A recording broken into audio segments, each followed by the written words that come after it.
Okay, I'm going to change the thermostat on this car. It's a little Ford Festiva, and I'm not getting enough heat. It's starting to get winter time, and the heater's just not putting out.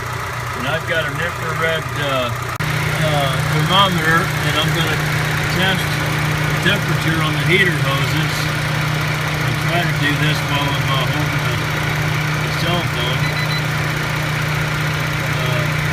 I can't get my tripod camera down in here. Okay, I've got it on the inlet heater hose, and it's showing 160 degrees, give or take. And then the outlet is 150, it's almost 160 degrees as well. And so we need a little bit more heat than that. And where the thermostat outlet is, it goes into the radiator, we're showing about 150 degrees to 160 degrees. And then of course on the radiator, showing about 170 to 175. But the car is sitting here running hot, and it's not going anywhere, no wind coming through it. I guarantee it's not near that warm when it's going down the road in a cold wind. So I'm going to go ahead and take the thermostat out, and it is right down in here on the front of the motor block, I mean the back of the motor block where the water comes out of the motor and goes into the radiator. It's right down here, thermostat cover. I'm going to take that off and change the thermostat. Okay, while this car is cooling down, I'm going to move a few things out of the way just for the sake of making a more clear video. One thing I want to mention, you always need to check the pressure in the radiator hoses just by squeezing them, and if they feel pretty tight, then you don't want to open your radiator cap yet to let the pressure off, because it'll blow up in your face.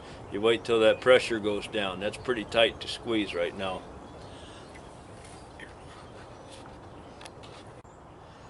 Okay, I took off the distributor cap and wires and another wire harness that's over here and moved it out of the way. Now I'm gonna get a close up and then start cleaning that thermostat housing a little bit so we can see it better. Okay, it's cooled down enough to take the antifreeze out, and of course at the bottom of the radiator there's almost always a place to let the antifreeze out. Sometimes it's on a pipe instead of the radiator itself, but in this case it is on the radiator. There's a little white plastic butterfly nut underneath there. I'm going to try to get the camera on it and show you where it is. I don't know if I can do that or not. I'm going to try.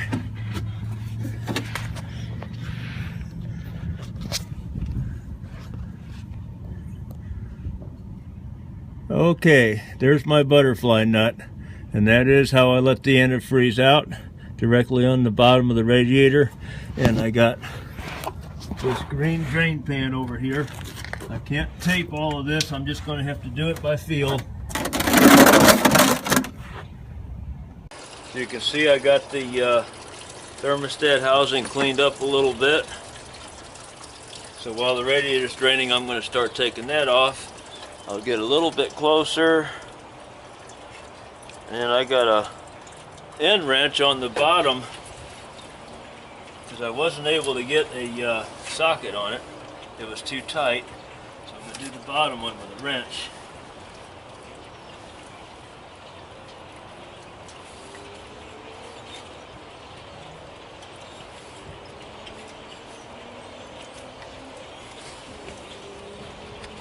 Of course, I'm not going to tape all of this, so now that I got it broke loose, I'll go ahead and turn this off and then finish getting it off of there, and then I'll get the top one. Okay, there's my thermostat. Here's the housing. Got to clean the gasket off of that a little bit with a sharp scraper, and then here's the thermostat down here, right there. I'll take that out. And Be back with the pliers in a minute.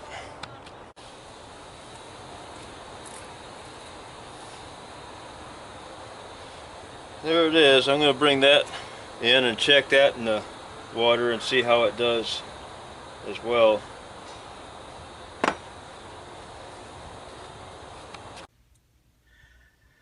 Okay, I put this old thermostat in the pan of hot water and heated it up until it opened up, and it opened up about like it should, around 190 degrees or so, but it didn't cool off until just now, about 160, 166, 165 degrees, 160 is where it finally closed. So I know that it's opening up at the right temperature, but it's closing way too late, and that's why my heat wasn't hot.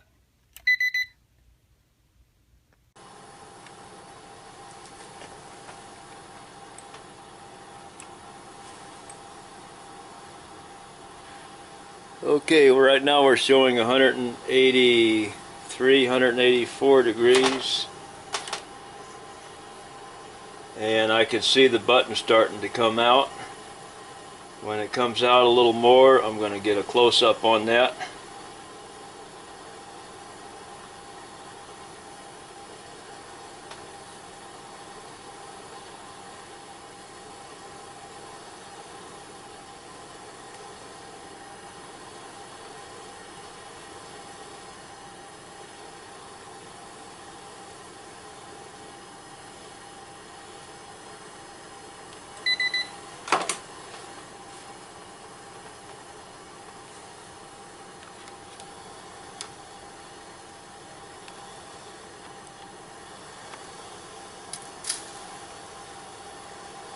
Okay, it made it up to 185 degrees, and you can watch the button quickly moving back in.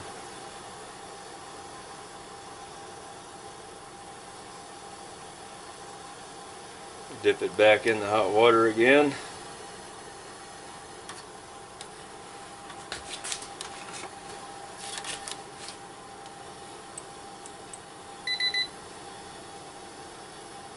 (190 degrees) is the water temperature.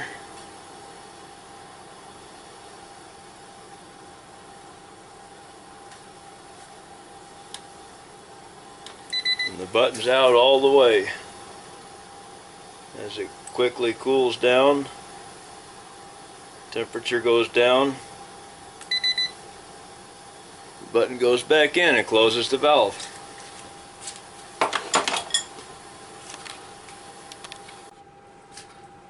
And that's on the new one. Alright, I'm going to try to get this gasket nice and clean. Well, I have to get it nice and clean. I'm going to use a sharp scraper I just sharpened.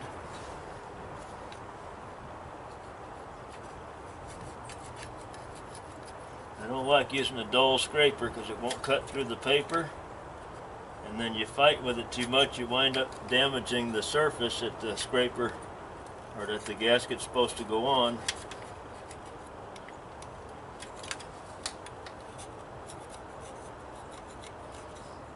And if you have a nice sharp one, you can just handle it carefully, smoothly, and get the job done without hurting anything. Now there's a ridge that the thermostat sits in, just right here all the way around. I don't know if you can see that, but there's a ridge, and that's got to be clean.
See if I can show how I sharpen my scrapers.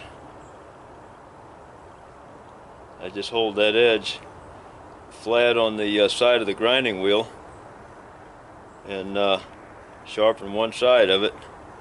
And the back side I just touch it up a little bit, keep that side flat, and then this side's got the bevel on it. Okay, I've been cleaning this up with some brake cleaner and a paper towel, and that's just to get this oil off of here. If I got any oil on it, there shouldn't be, but there usually gets oil on there when you're doing this kind of work. I'm going to put a paper gasket in there without glue because the water in the antifreeze will swell up that paper and make it lock tight, and it will not leak unless there's something wrong with the thermostat housing.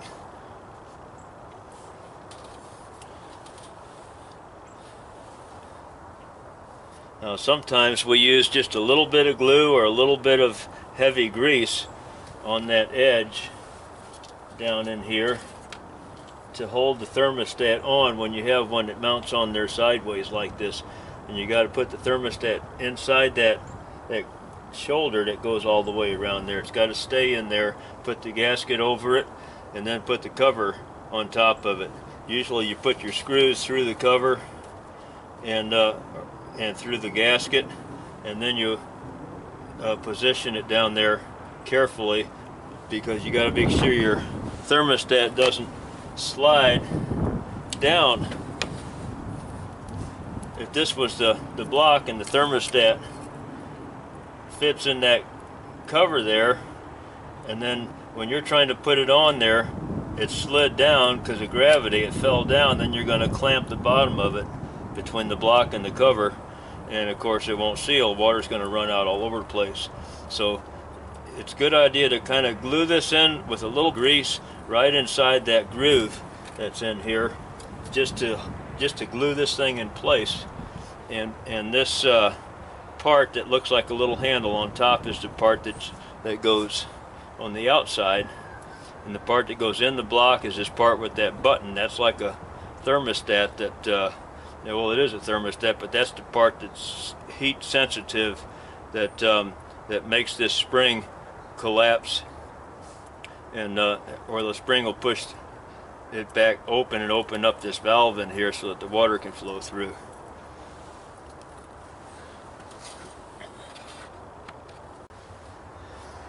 Okay, I put some grease on that shoulder in there, and then I put the thermostat back in, and or the new one in there, and now I'm going to put the bolts and the gasket through the housing and carefully position that back on there, and careful not to let the thermostat fall down in between the block and the housing.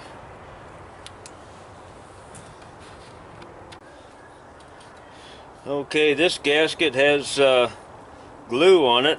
I just peel off this sticker, and then I can carefully make sure I line up my bolt holes and put this on the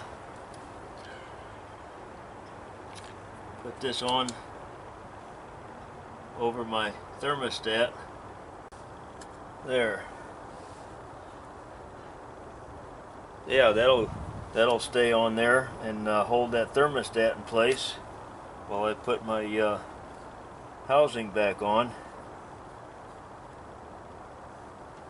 Just got to be careful that you don't cover up the bolt holes,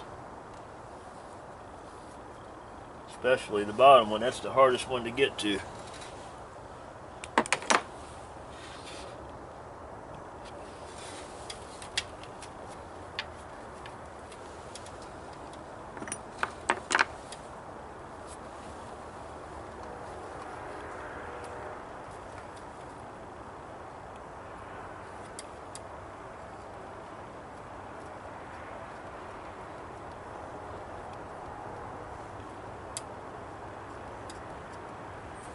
I'm just going to thread that top one in a little bit and then fish the bottom one in. Okay, I got the bottom one tight. It's the hardest one to get to, so I'm going to do the top one last because it's going to make the bottom one tighter. And if I did the top one first, then I'd never get the bottom one as tight as I could, because tightening up the top one makes the bottom one tighter. So now it's time to put the distributor cap and things in these pieces I took off back in place, these wires, and then fill the thing up with the antifreeze that I took out, put my plug back in and fill it back up. Okay, got the plug back in, and now I'm putting the antifreeze back in.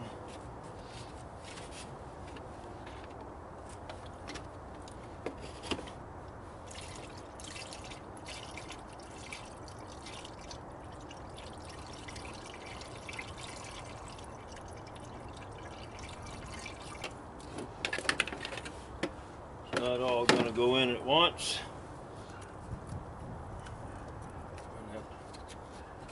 Start it up and let it circulate, chase the air bubbles out of it.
Still missing maybe half a gallon of antifreeze.